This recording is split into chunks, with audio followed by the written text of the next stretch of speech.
இப்ப கரண்ட்டா எங்க பார்த்தாலும் அந்த ஸ்கூல் பிள்ளைய வந்து அ ரொம்ப வந்து அவமானப்படுத்துற மாதிரி நீங்க நடந்துக்கிட்டீங்கன்னு சொல்லி எல்லாருமே ப்ளேம் பண்றாங்க இல்லையா?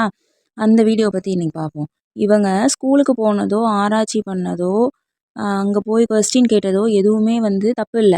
ஆனா, அத எடுத்து வீடியோவா போட்டது தப்பு. ஸோ, அத வந்து நம்ம அக்செப்ட் பண்ணி தான் ஆகணும். இந்த அக்கா தெரிஞ்சு பண்ணுதா, தெரியாம பண்ணுதான்னு ஒண்ணுமே புரிய மாட்டேங்குது. இவங்க போனது ஒரு கவர்மெண்ட் ஸ்கூல். அத அவங்களே தெளிவா சொல்லிட்டாங்க. நீங்க அழகா தமிழ்லயே அந்த குழந்தைகிட்ட ஒண்ணு கேள்வி கேட்டுருக்கலாம். அப்படி இல்லையா, ஒரு சிம்பிள் கொஸ்டின் கூட அந்த குழந்தை சொல்ல மாட்டேங்குதுன்ற விஷயத்த அவங்க டீச்சர் கிட்ட அழகா கன்வே பண்ணியிருக்கலாம். நீங்க இன்னும் நல்லா வந்து எஜுகேஷன் டெவலப் பண்ணுங்க. இன்னும் நல்லா சொல்லிக் குடுங்க அப்படின்ற மாரி கன்வே பண்ணியிருக்கலாம். ஓகே, நீங்க கொஸ்டின் கேட்டீங்க. அந்த குழந்தைக்கு வந்து சொல்ல தெரியல அப்படின்றப்போ, நீங்க அந்த குழந்தைய தட்டி குடுத்து, "இட்ஸ் ஓகே. இது ஒண்ணும் இல்ல. படி." அந்த மாரி ஏதாவது தட்டி குடுத்து, அந்த குழந்தைய பாராட்டுன மாரி நீங்க வீடியோ எடுத்து போட்டுருக்கலாம். இன்னொரு விஷயம், அந்த குழந்தைய காமிச்சு வீடியோ போட வேண்டிய அவசியம் இல்ல. ஏன்னா, எத்தன தடவ அந்த குழந்தை திருப்பி திருப்பி பார்த்தாலும், நம்ம நம்ம ஊர்ல இருக்கிற பெரிய பிரச்சனை என்ன தெரியுமா? பாசிட்டிவ் வந்து எவ்ளோ எவ்ளோ போகுதோ, அத விட ஹை ஸ்பீட்ல நெகட்டிவ் தான் வந்து அதிகமா ஸ்ப்ரெட் ஆகும். ஒரு விஷயம் வந்து அதிகமா பாதிக்கப்படுறதும், நம்மளால முடியல அப்படின்ற எண்ணத்துல தான் அதிகமா பாதிக்கவே படும்.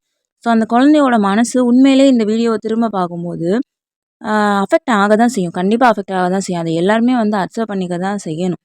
அவங்க பண்ண வேலை என்னன்னா, ஒண்ணு அவங்க வேலைய பார்த்துட்டே பேசாம இருந்திருக்கலாம். ஓகே. நான் ஒரு ஆர்வத்துல உள்ள போயிட்டேன். உள்ள போனா, அவங்க பண்ற சின்ன சின்ன தப்பு வந்து அவங்கள பாதிக்கவே பாதிக்காது. இப்ப நம்ம தப்பு பண்ணா உடனே யார சொல்லுவோம்? அவங்க அப்பா, அம்மா என்ன வளர்த்துருக்காய்ங்க பாருன்னு தான் சொல்லுவாய்ங்க. நம்ம பண்ற தப்புக்கு யார் பாதிக்கிறாங்களோ, அதே மாதிரி ஒரு சாதாரண எம்.எல்.ஏ. ஏதோ ஒரு தப்ப கன்டினியூவா மாறி மாறி ஏதாவது ஒரு பிரச்சனைய இழுத்துட்டே இருந்தாருன்னா, அது அவர அஃபெக்ட் பண்ணவே பண்ணாது. அவரோட ஹெட் எங்கேயோ, அந்த ஹெட்ட தான் போய் அஃபெக்ட் பண்ணும். ஸோ, நீங்க பண்ற சின்ன சின்ன தப்புனால, இத வந்து தப்புன்னு கூட சொல்ல முடியாது. ஆக்சுவலி நீங்க பண்ணிட்டீங்க. அத பேசாம விட்டுருக்கலாம். இல்லையா, நீங்க தனியா வந்து இந்த மாரி அரசு பள்ளியில வந்து இன்னும் வந்து ரொம்ப லோ குவாலிட்டில தான் வந்து எஜுகேஷன் இருக்கு. அத நல்லா டெவலப் பண்ணுங்க அப்படின்ற மாரி வீடியோ போட்டுருக்கலாம். அத எதையுமே பண்ணாம, அங்கேயே லைவா எடுத்து போட வேண்டிய அவசியம்ன்றது கிடையவே கிடையாது. அது உண்மையிலேயே ரொம்ப தப்பான ஒரு விஷயம் தான். இதனால அஃபெக்ட் ஆறது யாருன்னா, கண்டிப்பா ஹெட்டு தான். ஸோ, நீங்க எது பண்ணாலுமே அவர் மேல தான் இங்க ப்ளேம் பண்ண நெறையா பேர் இருக்காங்க.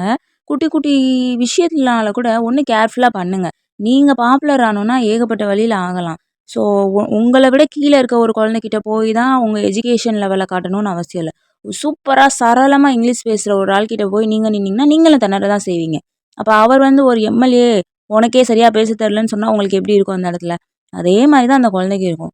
ஸோ, எது பண்ணாலுமே நம்ம பண்ற விஷயம் நம்மளோட தலைமைய பாதிக்குமா? பாதிக்காதான்னு யோசிச்சு பண்ணுங்க. எல்லாத்தையும் எடுத்து கரெக்ட்டா ரீல்ஸ் போட்டுக்கிட்டே இருக்கணும்னு எந்த அவசியமுமே இல்ல. நீங்க உண்மையிலே நல்லது பண்ணீங்கன்னா, நீங்க பண்ற நல்லது ஆட்டோமேட்டிக்காவே வெளிய இருக்க எல்லாருக்கும் தெரியும். நான் தான் பண்றேன், நான் தான் பண்றேன்னு சொல்ல வேண்டிய அவசியமும் இல்ல. ஸோ, இவங்க பாயிண்ட் ஆஃப் வியூல அவங்க பண்ணது கரெக்ட். நம்ம பாயிண்ட் ஆஃப் வியூல அவங்க பண்ணது சரின்னு எனக்கு தோணல. உங்களுக்கு என்ன தோணுது? மறக்காம கமெண்ட் பண்ணுங்க.